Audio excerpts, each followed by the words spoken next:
Meron na namang nakakumpate. Ang aking Lummy Bear.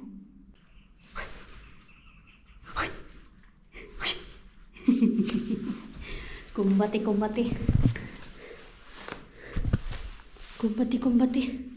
Early in the morning, kami ay lalayas. Mag-aano pa lang, mag-aalas 11. Layas kami ni Lumi. Si Daddy, ayun, tulog. Anong oras na po yun nakarating kagabi? Past 3 na. Tapos natulog siya mga 4:30 yata. Kasi nagising ako ng 4:12. Tinignan ko kasi yung orasan. At napansin ko na nakarating na nga po si Dada from work. 6 to 3 yung work niya. Tapos nakauwi na siya ng bahay mga past 3. Kasi nasa port sila ng Kotka. And yung workplace nila ay nasa amin na. So yung Kotka, malapit na sana yun dito sa amin. Kaya lang, iba man yung dinadrive nila na car, yung pang car sa work. So kailangan niyang pumunta ng Hamina. Imbis na diretso na lang siya dito sa bahay ba, after Kotka. Kaya lang din, kailangan din kasi niya na iiwan yung mga gamit doon sa office nila sa Hamina. So nakarating na siya dito ng past 3. Ay, kawawang Dada. Tapos mamaya ulit daw, meron na naman, ganun na naman ang routine. Bukas na naman siya uuwi. Tapos ganun na naman po ang mangyayari mamaya. Oh, sana magkita kayo mamaya ni Daddy, anak, bago siya pumunta ng work. Kay kahapon pa kayo nagkita. O, punta, bago pumasok ng work ba. Mahirap pag ganito na madaling araw na umuwi, maalis ng gabi, tapos madaling araw na umuwi. Naalala ko tuloy yung mga kapatid ko na yung ate ko na same kami ng trabaho before sa computer shop. Siya kasi nagpapanggabi from 8 to 8. Minsan alas 9 na nakakauwi. And then nakikita ko kung paano sila matulog during the day. Kasi ako hindi ko naman naranasan yun. Ay, naranasan ko pala yun. Uy, pero ilang beses lang, siguro mga 2 beses ko lang naranasan yun. Yung panggabi, iba yung puyat, iba din yung tulog sa gabi kaysa sa tulog sa araw. Mas maganda yung tulog sa gabi kaysa tulog sa araw. Pag hindi ka sanay sa puyatan, hindi ka sanay matulog sa araw, mahihirapan ka talaga. Mahihirapan ka. Naranasan ko yun sa 2 beses ko na nagpinanggabi ako ng boss namin. Ay, hindi biro, besh. Hindi ako sanay sa panggabi. Kaya nag-give up talaga ako. Sabi ko, hindi ko kaya magpanggabi. So, 2 araw niya lang ako pinanggabi. And for 5 years ko doon sa computer shop, yun yung first work ko. Since I was 17 years old, doon ako nagtrabaho sa computer shop kasama ng ate ko. Kasi pagka-graduate ko ng high school ay computer shop. Agad ako, nag-work agad ako. Hoy!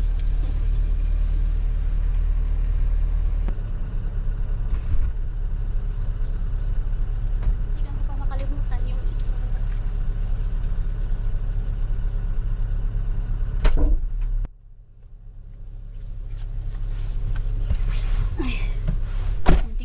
makalimutan yung stroller. Yung stroller na dinala ko is yung pang travel na stroller. So yung pagka-graduate ko ng high school, kaya sa hirap ng buhay, Manila agad ako. Kinuha ako ng ate ko. Si ate yung nauna sa Manila magtrabaho sa computer shop. Doon ako natuto yung about mga computer, kaya dyan ako magaling. And then yung kapatid ko naman na nagtatrabaho sa Ribisco. Yes po, may 3 akong kapatid na nagtatrabaho sa Ribisco. Sa mga nakakilala dyan, nakakaalam ko ano yung Ribisco. Alam niyo na yan, biskuit, no? Biskuit na biskuit yan. Kapag umuwi kami ng Leyte, nagbabas kami, ay hindi pwedeng walang pasalubong na Ribisco. Uy, yan yung uso dati. Ngayon, okay pa naman, meron pa namang Ribisco. So 3 na yung kapatid ko na nagtatrabaho ngayon. Yung nauna sa akin na lalaki, siya yung pinaka nauna talaga doon sa kumbaga siya na yung ano doon, siya na yung machine operator siya sa Rebisco. Siya na matagal doon, ilang taon na. Kita ko din kung paano sila matulog during the day. Iba talaga yung tulog sa araw kaysa sa gabi.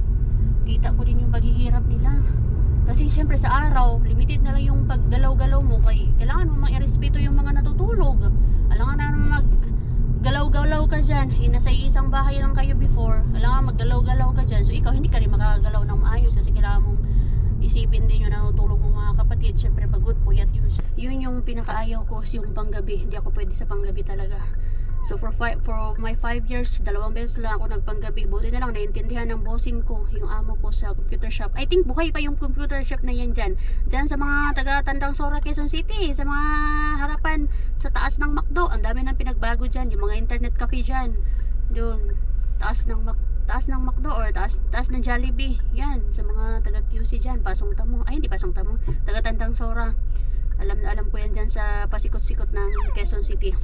Hindi ngayon, yung kapatid ko naman na babae, yung pinag-aral ko din yun. Diyos ko, pinag-aral ko ng college. Nagtatrabaho ako noon sa computer shop pa din. Ano na ako, breadwinner na. Responsable na tayo. Okay, tinutulungan ko man yung nanay ko kasi ako yung talaga nakakita kung paano nahirapan yung nanay ko. Maihaon lang kami sa hirap. Ay, magkwento-kwento nga tayo ng buhay-buhay natin dyan. Tatlo lang kaming babae. Iba yung babae sa lalaki, diba? 6 yung lalaki namin. Tapos 3 lang kaming babae. Panganay si ate namin. Matagal ng si ate. Magkwento nga tayo. Gusto ko kayo kwento yung mga buhay-buhay namin before. So yung babae naman na bunso namin babae, just go, nag-asawa, nabuntis ng 19 years old. Pero at least yung nakabuntis sa kanya, yun naman na napangasawa niya. So yun yung siya yung pinakaunang pinag-aral ko na buntis. Alangan naman gawin namin na buntis di yun, nag-asawa sila. Siya naman, nagtatrabaho naman siya sa Andox. Yes! Alam nyo po, yung Andox, yung may-ari po niyan. Sino kumakain ng Andox? Lechon manok dyan. Tapos lechon baka. Yun daw yung bago nila ngayon. Yung lechon baka. Tapos yung sinugba na bangos. Yun. Sino yung Dukito? Sino kumakain dyan ng Andox? Alam nyo po ba yung may-ari niyan? Mayor po sa amin. Yes, mayor po sa amin. Kung hindi pa yan naging mayor sa amin, sa Leyte, hindi magiging asinsado ang aming hometown. Oy, kay matagal din na parang binulsa-bulsa din ng para sa project ng iba din talaga. Pag malalaman mo na yung mga opisyalis kapag walang asinso yung barangay nyo, kahit yung mga daan-daanan, yung mga road kapag hindi naayos yan, alam nyo na yan. Tabi-tabi po, sorry sa mga matatamaan. So siya po yung may-ari, si Mayor Sandy Javier, taga-amin po yun. Maganda na yung Javier namin, and nagtatrabaho nga po doon yung kapatid ko na babae, si Chessa. Kasi siya doon. And lahat po ng Andox ay bag-aari po nila, wala po silang franchise. Panoorin nyo po yung interview ni Katun Ying sa kanya doon. Ganda ng story ng buhay niya. Iba talaga yung may pinagdadaanan ka sa hirap, no? Kasi doon mo mas doon yung parang pinanghuhugutan mo para mas umahord pag sumikap sa hirap ng buhay. So yung kapatid ko na yon, doon siya nagtatrabaho sa Andox, doon sa Javier. And then yung isa kong kapatid naman na na-aksidente, vehicular accident, doon yun siya before. Kaya lang ngayon nasa Rebisco na po siya. Siya yung pangatlo na nagtatrabaho sa Rebisco kasi nasa Manila na po siya. Gusto niya na magpa-Manila, ayaw niya na daw doon sa amin sa Leyte, which is thank you Lord kasi okay naman na siya ngayon. Nahirapan ako doon kasi sa kanya napunta lahat yung sahod ko doon sa Google, pero okay lang. Ang importante Lord, okay siya ngayon. Thank you Lord, yun yung pinaka-importante. Aanhin ko naman ang kadamihang pera kung yung kapatid ko naman. Tapos syempre pag may kapatid ka na nahihirapan sa buhay, apektado yung parents mo. Ang parents na gugustuhin na yung buhay ng anak na diba? So yun, wala namang iba kundi ako. Thank you Lord kasi nairaos namin ang buhay ng kapatid namin. Nagkaroon siya ng pangalawang buhay at binigyan ako ng Panginoon ng pagkakataon na makapagtrabaho sa Google. So yun yung pinangbayad sa lahat ng mga surgery and lahat ng mga gastos. God is good talaga. Kung may pagdadaanan man tayong problema, God will provide. He is good all the time. God is good. Anyway, punta muna kami ng Pasati ni Lumi. kami, iwan muna namin ang dada kasi para makatulog siya ng maayos. Kay hindi naman siya naririnig kasi may pagka kumbaga yung mga doors namin sa mga kwarto, meron siyang hindi bullet proof. Ano ba yung tawag dyan? Basta pag nasa loob ka ng kwarto, hindi mo maririnig yung ingay sa sala or sa labas. Pero mas maganda na rin na umalis kami ni Lumi para makatulog ng mahimbing si Dada. No, hindi naman ganun kaingay din kami. Pero maganda na yung makatulog siya ng mahimbing para kompleto yung tulog niya. Kasi mamaya sasabak na naman siya sa panggabi. Di ba, nak? Tayo muna. Ito muna ang Lumi. Hindi ko pa talaga makalimutan to. Oh. Ito lang light na ano man to, nak? Parang nasira man to, nak. Akala ko nasira, di pala. Ang ating orange bear. Orange Lumi ngayon, orange bear. Tara, let's go, anak. Ay, ang lamig. Hindi ko tinignan ko ilang degrees ngayon. Gala-gala lang kami ni Lumi.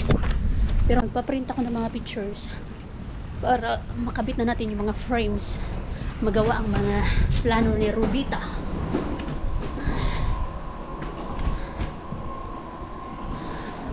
Maghisi tayo. Elevator.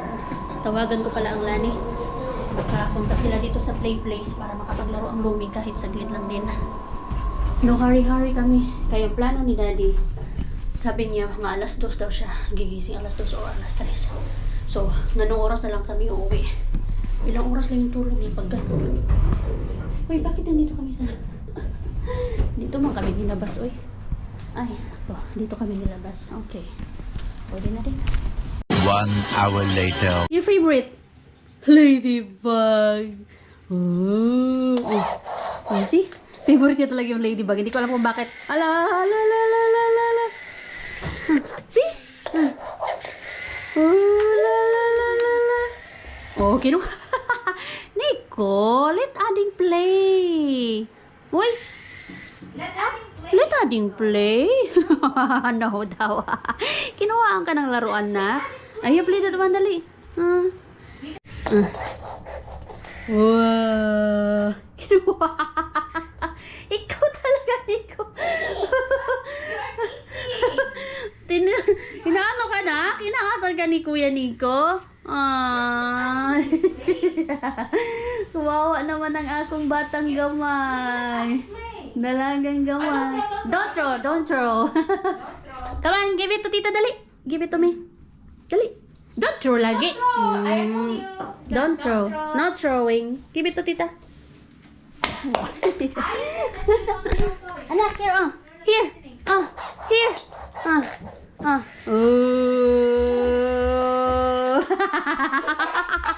Nasa mood mong asar. Halika, nak. Magano tayo dito. Makikapi tayo dito kay tita ng Lani mo. Meron silang sobra dito ng cake. Kalimutan ko dalhin yung fruit salad. Ay, macaroni salad. Meron sanang si Lani. Meron kaming dessert. Cake. Pinag-effortan nila nito kahapon. Father's Day. Anak, come here. Come on. Lumi. Okay na. You go and sit. Sensation. Tea. Sensation. Ay, naghalo pala to. Oo, naghalo yan. Tinanggal niya yung battery. Mautak talaga anak mo, Lance. So, talino. Basta, para wag lang makalaro si Lumi. Nawawala din yung cover ng battery. Ay, ito pala yung nakita ko sa S-Market. Uy, magbubukas na yung S-Market dyan. Ay, End of this yung month. bago? Oo. Kasi yung kaklase ko before, malilipat daw siya dyan. What? Ano daw? What is it? What? What? What chocoho? What chocoho? What chocoho?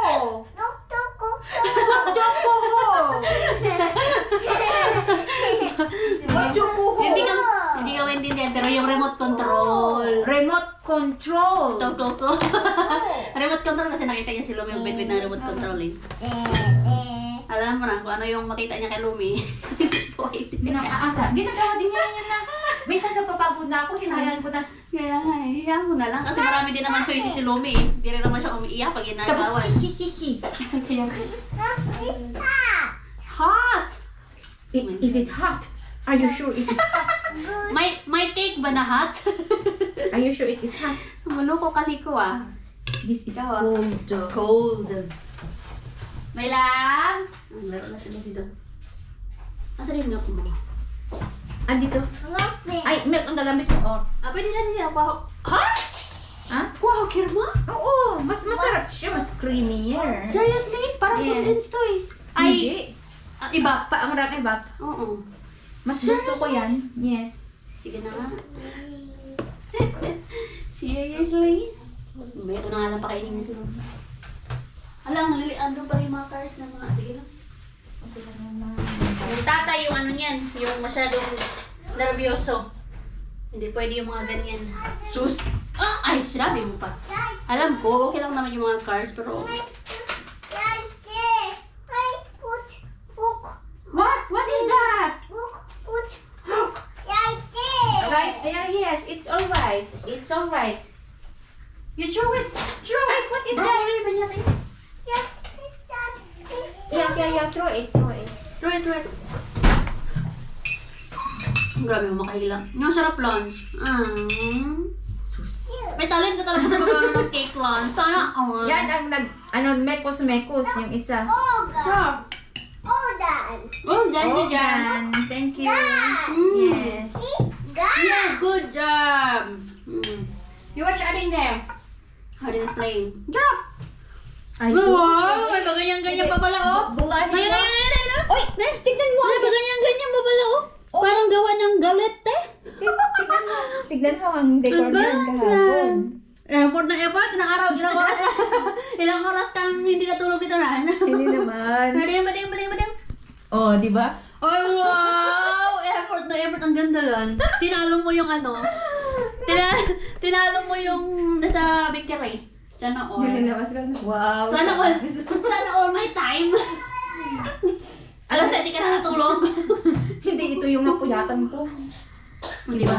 Pero, So, sige, bulahin mo ako. Sige. masarap nga para gumawa ka pa. Ganda ng ano ng dalawa oh. Ng banding. Oh, sige.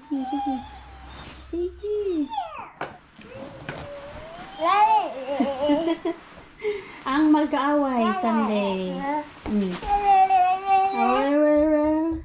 You like it there na? Gusto niyo yan dyan, oh. Hiramin kaya namin to, Lance. Wala ka naman dito, eh. Itong sack na to, for how many, months? 5 months sila sa Pinas na oil. Kasi parang gustong-gusto ni Lumi dito, eh. Manood siya. Mahal kaya to. Bili ka ng original? Mahal. Tulog ang aking passenger princess. So, hindi mo na kami uuwi kasi nakatulog siya. Kakatulog niya lang eh. Kasi pag umuwi kami, hindi na yan siya makakatulog ulit kasi magigising na. So, sayang lang. So, nandito na naman kami sa may Yuki Puesto. Pero hindi ako lalabas. Kaya sobrang lamig. 4 pala tayo ngayon yung ating temperature. Weather temperature. 4. Kaya pala sobrang lamig. And yung weather nakakatamad. Grabe. Kung pwede lang magtamad-tamaran. Ay, sarap lang humilata ba sa higaan. Ay, kaso hanggang sa pangarap na lang yon. Alam mo yung 2:30 pa lang, pero parang alas 5 na. Nakakalokang weather. Harap natin yung sa harap natin is mga apartments. Diyan nakatira yung nagtatrabaho sa Sushihan. Doon sa kabilang apartments. Yan yung mga apartments dito. Yan, tatlong floors, walang ano yan, walang hisi o walang lift yan. Dito sa right side, yan yung Yuki Puesto. Walang masyadong mga tao ngayon. Mostly pag mga ganito, karamihan ay, lalo na pag may mga bata, nasa play place na sa loob ng mall. Kasi hindi sila pwede maglaro sa labas. Kay ano man yung lalaruin mo sa labas, di mo sila makapaghawak ng mga kung ano-anong pwede nilang hawakan kasi mayroong mga gloves.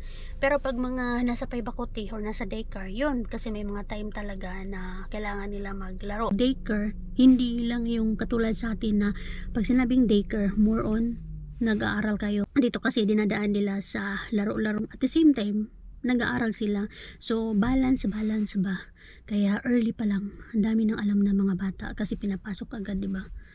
And mga independent agad yung mga bata dito, such as early, siguro mga 1-year-old, yung iba nga pinapasok, mga 6 months, 7 months, parang sabi ko, hindi ko kaya, pero syempre, nakadepende lang naman yan sa case-to-case basis situation, kung ano yung sitwasyon, and depende lang din yan sa parents, kung anong ilang buwan mo, or year, taon, gusto mo ipasok yung anak mo. Wala namang required dito na, oy, 1-year-old na anak mo, kala mo na ipasok, wala namang ganun. Duya, dito muna kami. I think si Dada, sana tulog pa siya. Para mahaba ba yung tulog niya. Kasi kung natulog siya kagabi ng 4:30, 5, 6, 7, 8, 9, 10, 11, 12, 1, 2, 3. Ay, mahaba na din pala. Pwede na, pwede. Ito pala yung mga pinaprint ko. Ang cute ni Lumi dyan. Ito yung time na caravan kami for 1 week. Dito kami sa Nantali nito, mga time na to. Tas ito yung binyag ni Bella Pagukay. Kasi na-invite man tayo. Ang cute ni Lumi. Ito yung first swimming ni Lumi. Ang cute. Mga remembrance. Tapos ito kami. Sa labas to. Nalala ko to. Ginig na ginig si Lumi. Lamig na lamig siya. Tapos ito naman. Same din. Sa Nantali kami. Yan. Papunta sa Moomin World. Ay. Ilan lang ba yun? 6 yung pinaprint ko Saan na yun? Ito pala. Ay. Cute na cute ako dito kay Lumi. Sakto lang din. Nakaano siya ng 1. Pero inedit ko to. Yung background ba niya. Pinalitan ko yung background niya. Dito to. Doon to sa summer house ni Rosalie. Gusto ko yan dito. Yung pre-birthday photoshoot niya ba? Yan. Pinalitan ko lang yung background niyan. Kung nakikita nyo sa aking shorts. Gusto ko yan niya dito. Sarili sikap. Kaya mahal dito mag-photoshoot ng mga professional. Oy! Mahal, lahat mahal dito. Isakto 1. Tapos ang ganda ng ngiti ni Lumi po dyan. Ang aking batang gamay, aking dalagang gamay, oy. So, yan, ikakabit ko na to. Ilalagay ko to sa frame. And yung frame lalagyan na natin sa wall mamaya. Sana magawa natin. Cute na aking dalaga. Oy, bayag-bayag. 1 eternity later. Yay! 1 down! So, gusto ko yan. Ang ganda ng ating idea.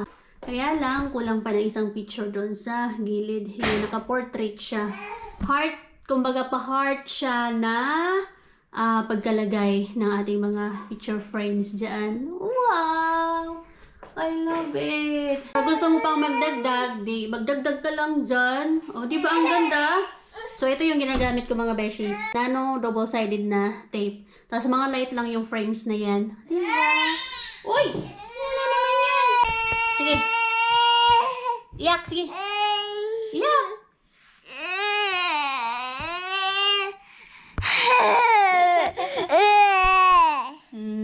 Give a kiss. Kiss the beshies. Kiss the friendship. Kiss. Yung gusto niya na umiyak pero kailangan niya mag-kiss.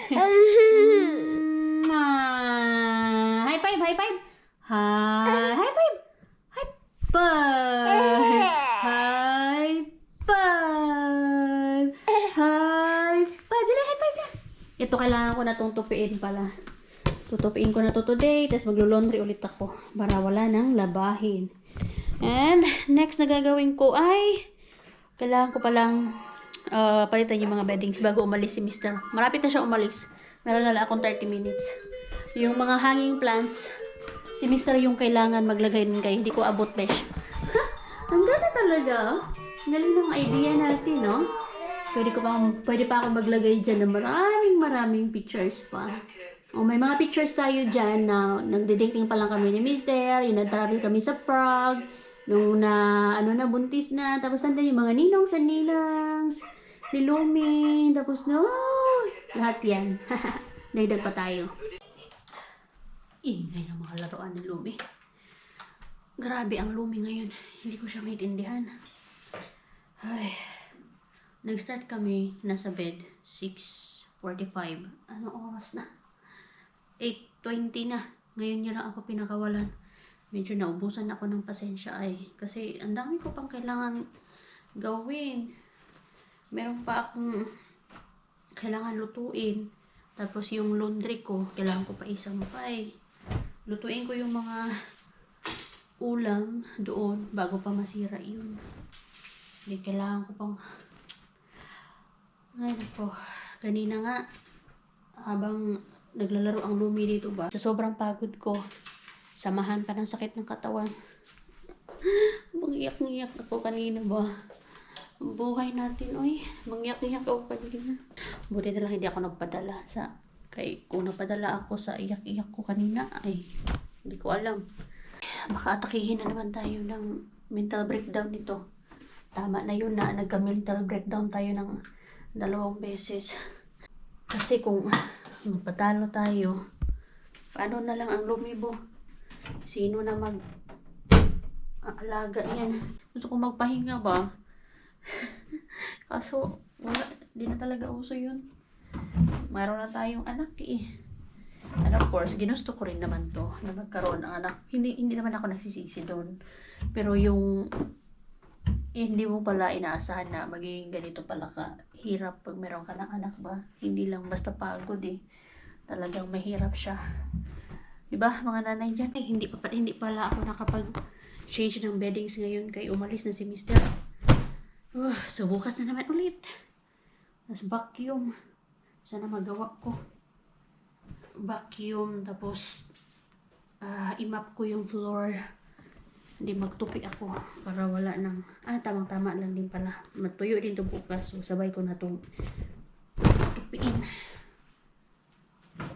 Laban Japan.